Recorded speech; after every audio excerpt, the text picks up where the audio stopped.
treatment facility. Yeah, I mean, I Good don't to know see you. why I don't talk about it. I guess there's so many things to talk about. It is Yeah. like a very interesting part of my life story, but it was a long time ago, and so much has happened since then. I just happened to see your tweet this morning.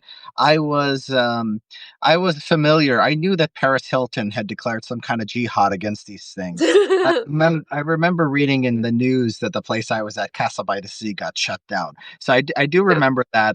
So I have been paying attention to this a little bit, but no, I never talked about it. Though it was a huge it was a huge event in my life. It really Yeah. did kind of turn me around.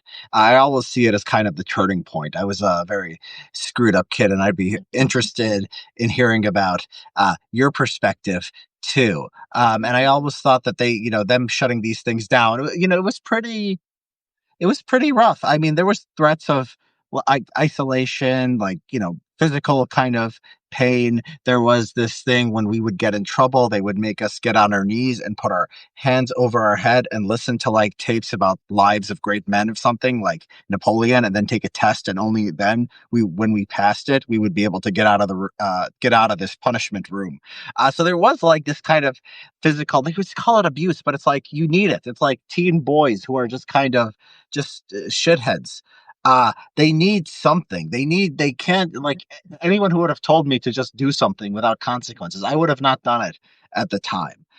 So anyways, I was glad that I'm glad that it happened. I'm sorry that these things are going by the wayside because, like, there's a need for something like this. Right. And what you're describing too is like a very old treatment model. Um, they don't really do it like that anymore. And I think maybe the facility you went to was shut down for a good reason. I haven't investigated all of the claims against it.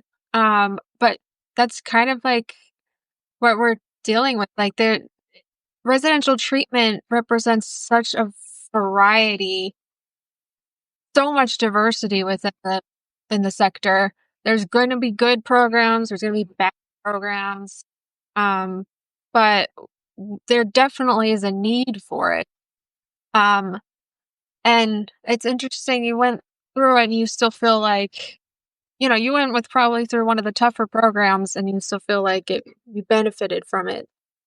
Mhm. Yeah, because nothing, I mean, I saw these kids, a lot of them were really serious trouble with the law, like really Yeah. violent people who would deal Yeah. drugs and guns and stuff. And how do you contain people like that? How do you stop them from hurting others? If you just, I read your report earlier, and I guess the alternative model is like, at home treatment. So it's like, a social worker comes to your home and you tell them to, to f off, and you're like a 17 Right. boy who doesn't care.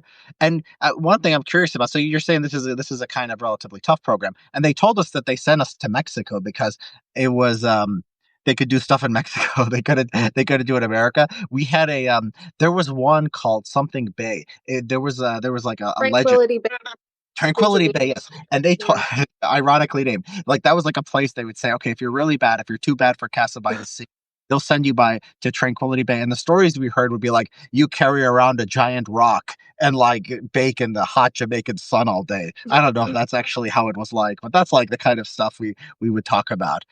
So yeah, like, so what do they? I mean, so it's like this is like a kind of a tough program. What do they do in these ones if like a kid is just acts out and like we'll just not listen to them and we'll try to, I mean, you need physical restraint at some point, right? Right. I mean, physical restraint isn't limited to residential treatment. It's in psychiatric settings, emergency room settings, when you have patients who are attacking the nurses, stuff like that. It's in school settings, if you have kids that are attacking teachers. So it's sort of like this universal intervention for when a child is a threat to themselves or others. And it's totally necessary. But there's been so much legislation and so many additional regulations placed on it. I was speaking to someone yesterday who's worked in this sector for over 20 years, and they said that attacks against staff members have increased 300% just in the last couple of years because they're like not allowed to touch the kids anymore Yeah. when they need to be. Like when they're allowed to, defend themselves basically, but like people don't really seem to have a good idea of like the cohort that residential treatment is for. Like you were saying, like there's sometimes people who are getting in trouble with the law. And I mean, I remember girls when I was in treatment who had Christina, been, is it, you have it? Do you know you have a really bad echo? Do you know anything that might fix that? Are you like playing it in the background while you're talking or anything? no, Okay, uh, I guess we'll. let's see if I can find some headphones. Yeah, that might help if you want to take a second to find some AirPods or phones. Well, they're in my car, so you Okay, can. well, it's okay. I guess we can. Well, is it No, going to take? I can get them real quick, but you can just see my cat. Sure, we'd like to see your cat. Okay, put your cat on the thing, and I'll talk to your cat about my experience. Okay, here you go. Okay. You All see right. me? What's the cat's name? It looks like My a. name's Tina. Wait, Mika, come back. Oh, so Okay, so I guess tell people a little bit the background of this conversation. So yeah, I saw Christina. I know Christina from a while ago, and she tweeted she is doing these things. She's doing this. She did this report on these residential treatment centers, and I don't know if they're like court mandated usually, but I was just sent there by your parents. Your parents could just hire people to take you to Mexico and take you to this facility, and that's what my parents did when I was 15. And I know that it's become like a cause celeb of Paris Hilton in particular to try to get these places shut down. And when you kind of know something about at least the program that I went to, it's stuff that people are going to.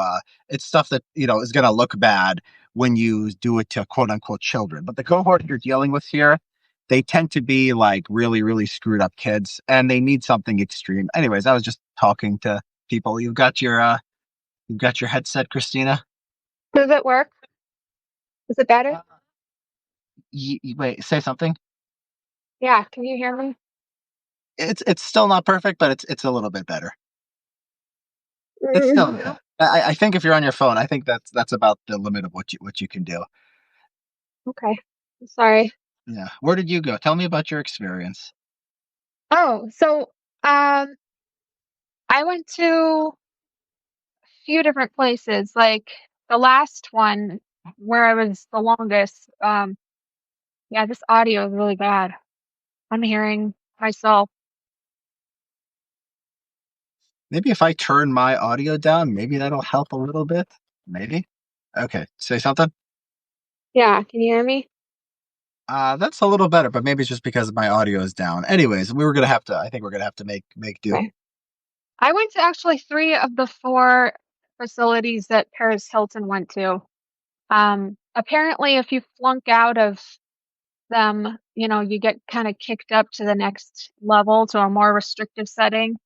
I went to, I was first taken to, in San Diego, like East County, there was a facility, and I just basically broke out of the window, booked it. Um, and then I was taken to another facility, ran away. Then I was taken to Ascent in Idaho. It's a wilderness program. And basically, after like 2 weeks, I just sort of decided to stop doing the program. And that's when they kind of realized I needed like a more intensive setting. And so I was taken to Provo Canyon School. And how Um, did they get you there? Did your parents just say we're sending you there?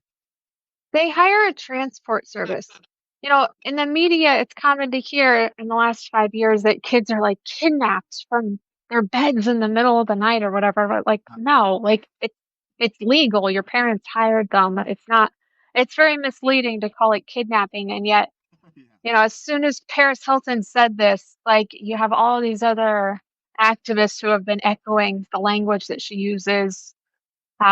But she's Did not. they wake you up in bed? Because that's what happened to me. Uh, my parents took me to a few of the first ones, and then basically, like, yeah, I would have. the transporters would wake me up from the hospital that I was in and then take me to treatment center. Ah, okay. And how long What were you was in these programs?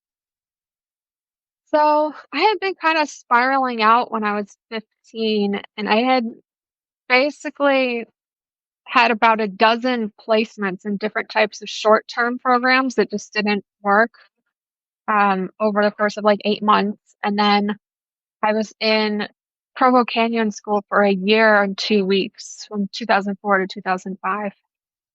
And, it, of course, like it was difficult. It was a very challenging experience. There was an adjustment period. Um, but overall, like I did work the program, so to speak, and I got, you get what you put into it.